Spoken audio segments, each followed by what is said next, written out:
Ramai ingat tukar radiator baru cuma tuang coolant bagi penuh sahaja.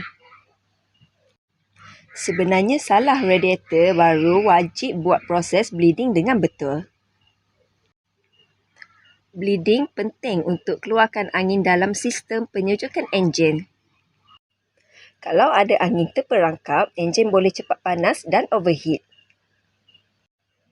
Sebab tu, kerja ni perlukan pengalaman, bukan main isi coolant saja.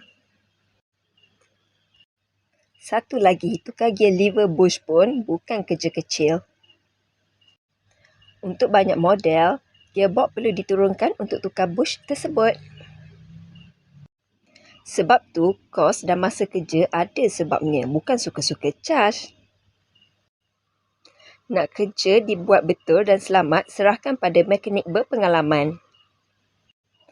Datang servis di Multiple Auto Supply Indah, Mahkota 3, Kuantan. Call atau WhatsApp 014-631-8648. Jangan lupa share supaya ramai tahu. Bye.